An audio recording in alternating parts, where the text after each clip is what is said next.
بسم اللہ الرحمن الرحیم۔ ہم سبھی کو پتہ ہے کہ جب نکاح کا وقت آتا ہے، شادی کا وقت آتا ہے، تو ہم سب لوگ کلچر کو ہی بڑھاوا دیتے ہیں اور کلچر ہی کے طرح بس خالی شادی کر دیتے ہیں۔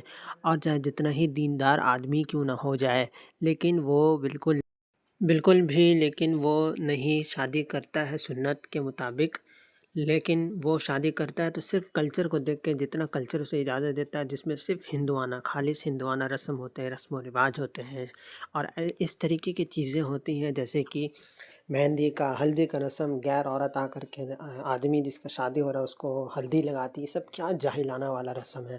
اسلام میں ایسا ہے کیا؟ پردہ کا سسٹم ہے اسلام میں۔ جب شادی ہوتا ہے تو اس میں دہیج والا سسٹم بھی آ جاتا ہے پورا کا پورا۔ اور اتنا ہی نہیں بلکہ جب شادی ہو جاتا ہے تو جب نکاح کے آخری کے ٹائم، مطلب کہ جب ولیمہ کا ٹائم آتا ہے، تو اس میں بھی لڑکا اور لڑکی سب مل کر کے میس گیدرنگ ہو کر کے کھانا پینا کھاتے رہتے ہیں، کوئی بھی علیحدہ نہیں ہوتا۔ جب ان سے کہا جاتا ہے کہ یار صرف پردہ لگا دو یار، مرد اور عورت کے بیچ میں تم سیپریٹ انتظام کر دو، تو وہ لوگ نہیں کرتے، بولتے ہیں کہ زنا تھوڑی کر رہے ہیں، آنکھ مٹک کا تھوڑی کر رہے ہیں، تو ایسے تھوڑی چلتا ہے۔ اسپیکر مفتی طارق مسعود بتائیں گے کیا ہے شادی کرنے کا صحیح اور مسنون طریقہ۔ کہ وہ اس بات کا التزام کریں کہ نکاح کو سنت کے مطابق کریں۔ میں بالترتیب بتاتا ہوں منگنی، شادی، ولیمے کا۔ منگنی کا تو اسلام میں ہے ہی نہیں۔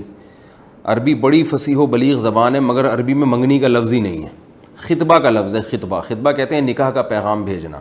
آپ کو کہیں رشتہ پسند آیا، آپ پیغام بھیجیں، ان کو چاہیے کہ وہ مشورہ بھی کریں، اور سنت استخارہ جس میں کچھ نکلتا وکلتا نہیں ہے، بس وہ دعا ہے، کرنا وہی ہے جو ان کی سمجھ میں آ رہا ہے۔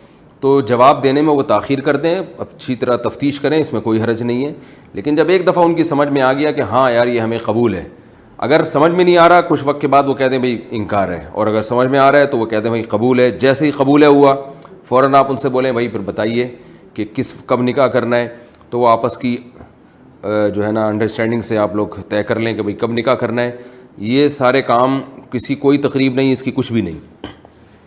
وہ جب ایک ڈیٹ دے دیں کہ بھئی فلاں تاریخ کو ہم نکاح کے لیے ایگری ہیں، تو پھر آپ ان سے پوچھیں گے کہ بھئی نکاح کے ساتھ فوراً رخصتی بھی ہوگی، اور رخصتی میں آپ کسی شرعی عذر سے یا کوئی معقول عذر سے تاخیر چاہتے ہیں، وہ بتا دیں بھائی کہ ہم تاخیر چاہتے ہیں تو تاخیر کر لیں، اور اگر تاخیر نہیں چاہتے تو اسی دن نکاح کے ساتھ رخصتی ہو جائے۔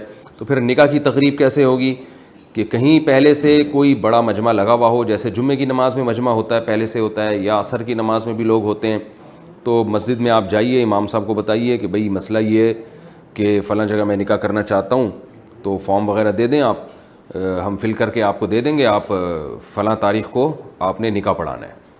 امام صاحب لوگوں میں اعلان کر دیں گے جب بھی فلاں تاریخ آئے گی، بھئی آج ایک نکاح ہے، آپ تمام حضرات تھوڑا سا نماز کے بعد تشریف رکھیں، یا جمعے میں کہہ دیں کہ بھئی جمعے کی نماز کے بعد نکاح ہے، آپ تمام حضرات تشریف رکھیں، اس کی برکت سے اللہ نے چاہا تو جو کنوارے ہیں ان کا بھی ہو جائے گا، دوسروں کی نکاحوں میں شرکت کریں آپ لوگ۔ تو وہ جو لوگ بیٹھے ہوئے ہوں گے، تو جو دلہن ہے اس کے ابا، بھائی اور جو قریبی رشتہ دار ہیں وہ اس مجلس میں پہنچ جائیں، اپنے گھر سے سیدھا وہاں پہنچیں۔ دلہن گھر میں بیٹھی ہے، اس سے سگنیچر لے لیے، اس سے اجازت لے لی کہ بھائی ہم آپ کا نکاح فلاں سے کرا رہے ہیں، اتنے مہر میں راضی ہو۔ وہ خاموش رہے گی تو اس کی خاموشی رضا ہے، اگر ابا اس سے پوچھ رہے ہیں یا بھائی اس سے پوچھ رہے ہیں۔ اس کے بعد جب وہ مسجد میں وہ لڑکی والے پہنچ گئے، ادھر سے دولہا ٹائم پہ پہنچ گیا۔ یہ ٹائم اس لیے کہہ رہا ہوں کہ میں خود بھی نکاح پڑھاتا ہوں، ٹائم پہ دولہا ہی نہیں پہنچتا تو میں اس سے کہتا ہوں یار تم اپنی شادی میں ٹائم میں نہیں پہنچ رہے تو باقی کام کیا تم ٹائم پہ کرو گے۔ تو ٹائم پہ آپ پہنچ جائیں، تو امام صاحب جو بھی قاضی صاحب ہیں، امام صاحب ہیں، وہ نکاح پڑھا دیں، بھائی میں نے فلانی کا نکاح ڈمکانے سے کرا دیا، اتنے مہر میں قبول ہے بھائی۔ تو اس موقع پر لڑکے والے اگر کوئی چھوارے مٹھائی وغیرہ بانٹنا چاہیں تو بہت اچھی بات ہے، اور پھر وہیں سے لڑکی والے اپنے گھر تشریف لے جائیں۔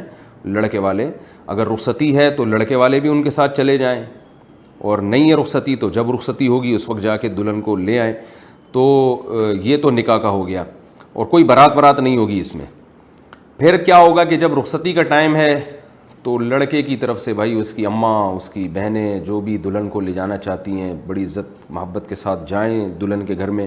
لڑکے والے جو ہے پھر وہ دلہن کو لینے چلے جائیں، بارات نہ جائے، 4-5 افراد چلے جائیں، دولہے کی اماں چلی جائیں، دولہے کی بہنیں چلی جائیں، اور اگر دولہا بھی چلا جائے تو بھی بہت اچھی بات ہے۔ وہ حسب ذائقہ آپ خود یعنی فیصلہ کر لیں گے کہ دولہا کو جانا چاہیے کہ نہیں جانا چاہیے۔ بعض علاقوں میں رواج ہوتا ہے دولہا بھی جاتا ہے، بعض میں رواج ہوتا ہے دولہا نہیں جاتا۔ تو خیر 5-6 افراد چلے جائیں، تو جب وہ دلہن کے گھر جائیں گے رخصتی کے لیے گاڑی واڑی لے کے یا گھوڑا لے کے، تو پھر اگر کھانے کا ٹائم ہے تو لڑکی والے ان کو کھانا کھلاتے ہیں، معزز مہمان ہے، چائے کا ٹائم ہے تو چائے پلا دیں، تو وہ حسب ذائقہ جیسا کرنا چاہیں۔ اس کے بعد جناب وہ دلہن کو بٹھا کے لے آئے دولہا کے گھر میں۔ اگلے دن دولہا صاحب اگلے دن یا 3 دن کے اندر اندر دولہا صاحب ولیمہ کریں، اور اس میں اپنی استطاعت کے بقدر لوگوں کو بلائیں اس میں کہ بھئی آ جاؤ، بھئی سیپریٹ انتظام ہونا چاہیے، خواتین کا الگ مردوں کا الگ، اس میں جناب آپ کھانا وانا کھلائیں اور سب پتلی گلی سے کھانا کھا کے واپس نکل جائیں۔ تو یہ سنت طریقہ ہے۔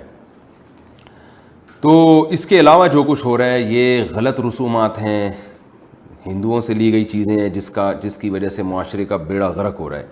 تو اللہ کا واسطہ ان رسومات کا بائیکاٹ کرنے کی کوشش کریں آپ۔